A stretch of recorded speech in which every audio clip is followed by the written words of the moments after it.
again, right?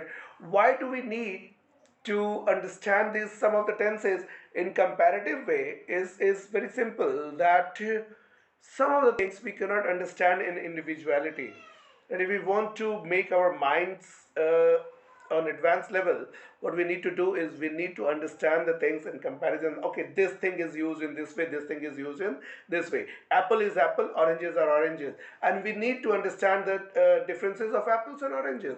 So present continuous is present continuous, present simple is present simple. Present continuous, again to recap, right? Present continuous is used for temporary actions.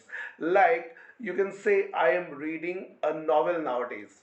I'm reading a novel nowadays. So this doesn't mean that right now you are reading a novel. A novel is this thick, let's say 300 pages or 400 pages, right? You have started reading, you might have read 50 pages in 5 days, and in next 10 days or 15 days you will complete it, right? So this is also called sort of temporary action. But I read novels, this means this is your habit of reading novels. You are in love with reading novels, and one after one you read novels. That will come in present simple, right? I am reading novels will not convey the idea that you this is your habit. If you say that I read novels, then only people will understand. Those who understand English. I'm not talking about someone who doesn't understand English, right? If somebody doesn't understand English, it's same, right? If he doesn't understand German, right? You will have to speak in their language if you want to make them understand. And I'm very sure that you understand this, that we are learning English to have a conversation with those who understand English, so that we can make them understand our point of views, our ideas. So when you say like, okay, I read novels, people will understand, okay, this is your habit to read a novel. But when you say I'm reading a novel, this doesn't mean that at the time of speaking you are reading that novel, right? Even nowadays, right, you are reading that whenever you get time. Like some people read in the morning, some people read at night, some people read during the daytime, right? So whenever you get time you are reading that, right? I am doing a communication skills classes. This doesn't mean that you are doing that classes right now.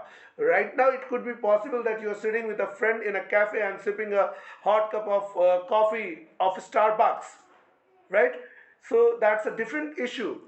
But when you say that I am attending online uh, spoken English sessions, this means whenever it is time you are attending these days, and after some of the time, after the time is fixed, whatever, like 1 month or 2 months or 3 months, the classes will be over. So this is also temporary action, right? Temporary action is not only at the time of speaking something is happening. Like right now I'm teaching, i teach I teach, this is my profession. I teach spoken English, I teach communication, this is my profession.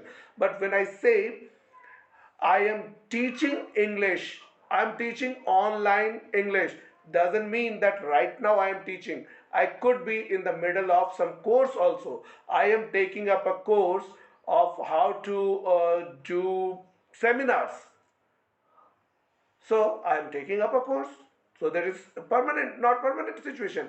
That is that is very simply a temporary situation. So understand the difference of permanent and temporary. Some of the things are temporary, some of the things are permanent. Okay. So I hope I have made myself clear and all of you have understood it, right? Amrit, are you ready with examples? Yes. Oh, please. Despite the rain pouring down, the construction workers are tirelessly laying the foundation for the new building while the engineers are supervising every step of the process. While the politicians are bickering about their differences, the environmental activists are actively